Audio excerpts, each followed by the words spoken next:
Hello my creative friend, Olga Sobi here and welcome to new fluid art creation process. Look at these buckets of paint. I can tell you one thing, that was quite a bit of mixing and I need so much because today I am working on a very big canvas. It's 48 by 48 inches. For me, it's going to be the biggest canvas to date. And I will not need all this paint, but I prepared even some extra in case I will need to scrape or redo certain sections because I'm moving out of my comfort zone here. So I want to be prepared in case I need to pivot or change or adapt and things like that. So for the painting, it is also going to be a bit of a new composition for me. I want to go for triangular shape.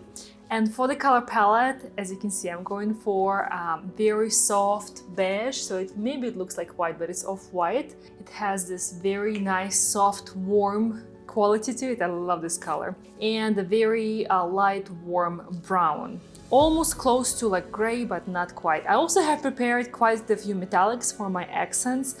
I can't go without metallics in my painting, but I want to add them after I deal with my base. So I am excited to get started on this project and thank you for joining me today. Without further ado, let's get started.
Now that the base is done, I move on to the next stage, layering colors for my flow.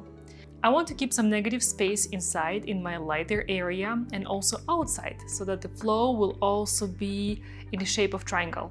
Well, sort of. You'll see what I'm doing here in just a moment. All of my colors that I'm adding on the canvas are mixed to a very thin consistency as I'm going to blow them out, so the thin consistency is absolutely essential for colors to flow and blend nicely. And if you ever wonder how to test your consistency or which consistency is right for your technique, check out my consistency cheat sheet and masterclass. The link will be in the description. It's a free resource and if you haven't yet, it's definitely a must watch for you. I am working with a very soft palette here, and to make it more interesting, I need to make sure I have enough contrast with some lighter and darker colors, and I'm also using quite a few metallics here. I think it's gonna look beautiful once dry.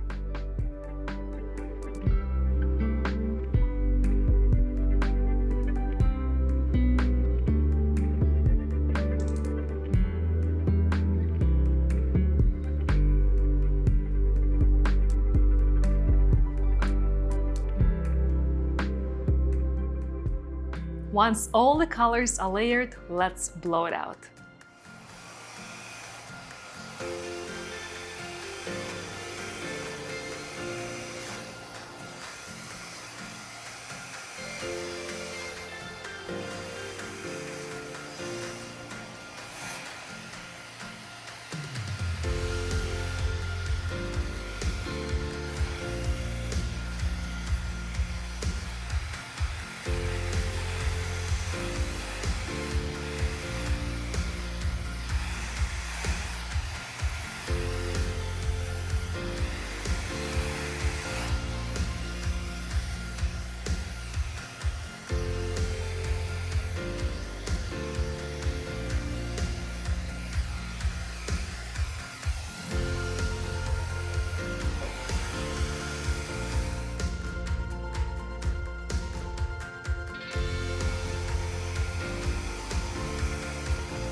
For this next part, I want to work on shaping up my flow and the overall composition, and I want to start with finger swipes.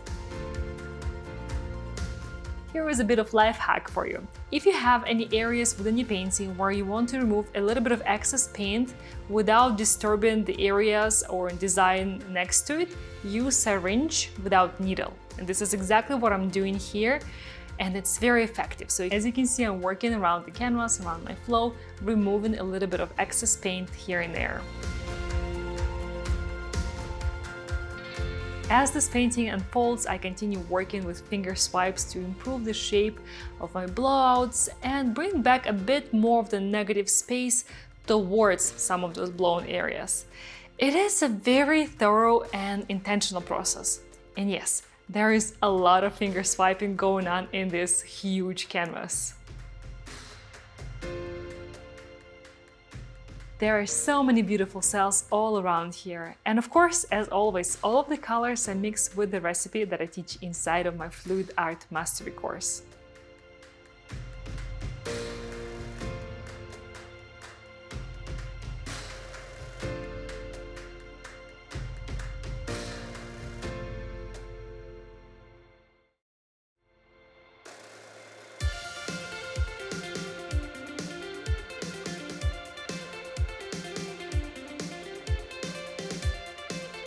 I think I'm done with the fluid part creation of this painting.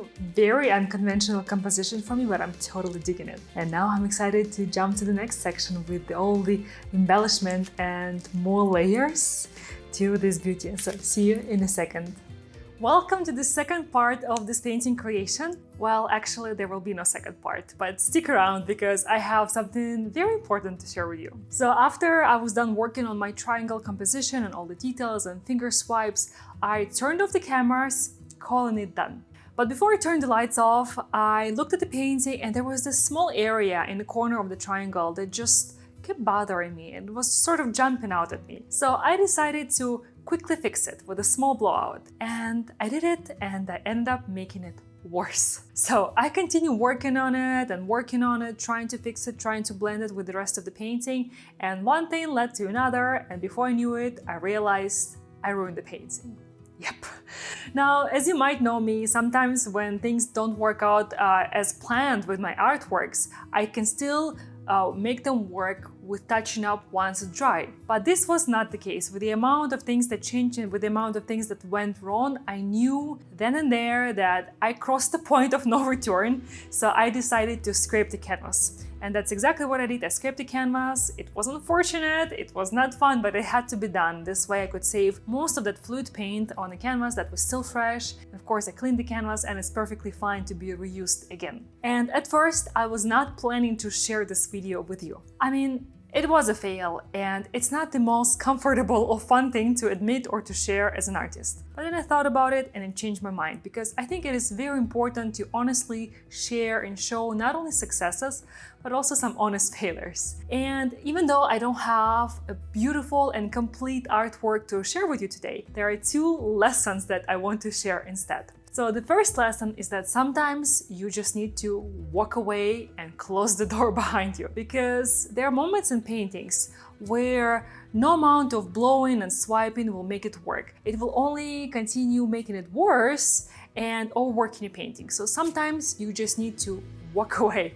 And I failed to do that, and it cost me the painting. And that was the first lesson. The second lesson, which I think is even more important, is that this kind of scenario, it happens to all of us, especially when we push ourselves creatively and go into those uncharted territories. And for me, it was the biggest canvas to date. It was 48 by 48 inches, so pretty huge. The color palette was also out of my comfort zone. So with all those factors combined, even after completing and doing hundreds and hundreds of fluid paintings like I did, I still fail sometimes. So if you are at the beginning of your fluid art journey, or even if you've been painting for a while and you end up ruining a canvas, no, you are not alone. I know that your growth as an artist, it's not linear, and sometimes you need to take up a few steps back and ruin a few canvases and scrape a few paintings in order to take 10 steps forward. And if you ever feel like you need a little bit of help or push or more insight, I have created so many amazing resources at Asobi Art Academy,